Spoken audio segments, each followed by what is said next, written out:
Let's go across to the guests joining us. Tuhin Sinha from the BJP, A. Saravanan from the DMK, Ravula Sridhar Reddy is from the BRS, and R. Rajagopalan is senior journalist also joining us. Let me go across to Mr. Reddy first up. Your party has been one of the first ones to vehemently oppose this. So what is the solution according to you? If there is a population increase differential between North and South, but delimitation is traditionally done on the basis of population alone, because it is fundamentally about how many people a certain MP represents, then what else can be done? What else can be done? That has to be discussed and debated across the country, and there should be a debate on that. Otherwise, what happens is those states, especially the southern states, who have controlled the population growth and strictly followed the centrist guideline in controlling the population, will suffer.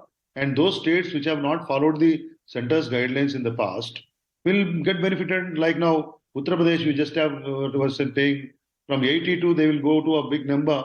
And Bihar, these kind of populous states will get bigger number. Automatically, will have a major share in terms of various other factors also in the days to come. Whether it is wealth distribution, rather funds and aid and grant from this center. There are many other things which automatically get influenced in the days to come.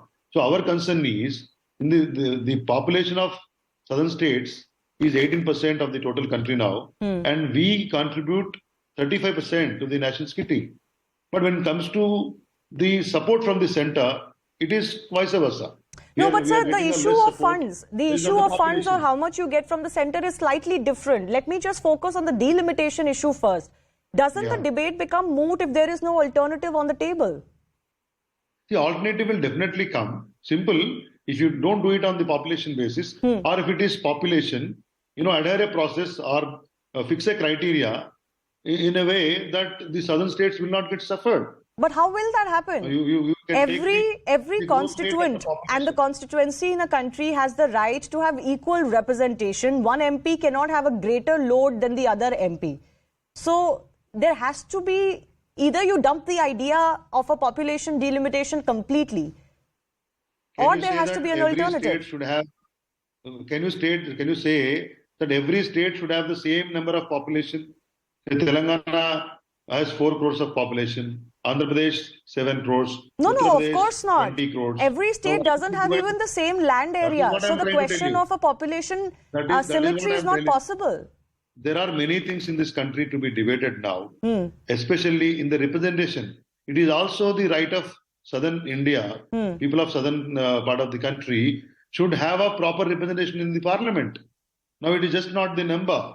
What happens is the southern, northern, south-north divide might come because they will have more representation. Automatically, you can understand what will follow. So our concern is very clear. I understand your concern, and at one level the concern is justified that states that have lower population, which we ideally want to achieve, should not suffer in the process. But what is the alternative? Let me give A. Saravanan from the DMK an opportunity also. Is there an alternative available? Yeah. See, this is what we are talking is now just a probability. It will become a possibility only if the BJP wins 2024. It is because it's only the BJP which will want to do what it wants to do in 2026.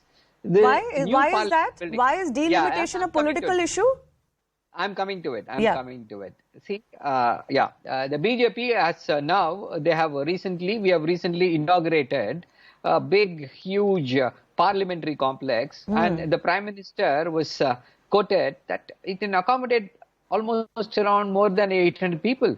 Yes. If it is not on their minds, why will the Prime Minister talk about 800 MPs?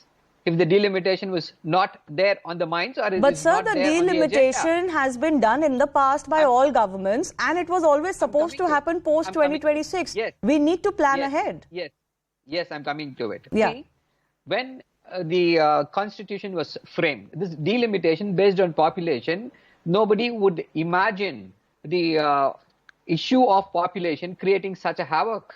Nobody would have thought that the southern states will listen to the central government's policies, they will reduce the population, they will contribute to the growth of the country, they will contribute to the growth of the economy, whereas the northern states, they will not listen to it.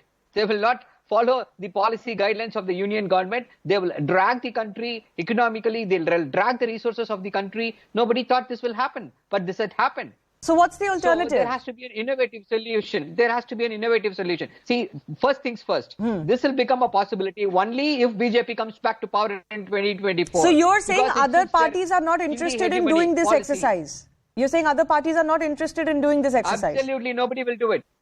Absolutely nobody will do it because nobody stands to gain by this except the BJP. BJP is a Hindi hegemony party, Hindi majoritarian party, which thinks if it can boost its growth, boost the number of seats in Uttar Pradesh, Madhya Pradesh and other places, just pander to them.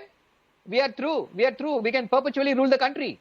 See, but you know, it is also true that it was a BJP Prime Minister, like Prime Minister from the BJP, Atal Bihari Vajpayee, under whom the last delimitation was done, where Lok Sabha seats were not touched. Only assembly seats were touched. And it was under his regime that it was put on freeze till 2026. So what you're suggesting may not be correct. Yeah, because Mr. Vajpayee was a gentleman. He was a statesman. I don't want to say anything more on that. So let us not compare Vajpayee with anybody else. The question is this. It's a moot point now. But if you ask me whether there are possible solutions, yes, they should not touch it. It should be frozen. Because but sir, okay, I take your point. Do you have some other mechanism by which there can be equitable representation for a certain amount of population? Yes, it's not as though we don't have any examples. Right. We have the American example. We have the American electoral college system where all the states, irrespective of the population, have a fixed number of representation at the federal government. So if it is not frozen, then they should come out with something else. So it's a moot point now. Let's discuss this. If the BJP comes back to power in 2024, then you will look at alternatives. Okay, let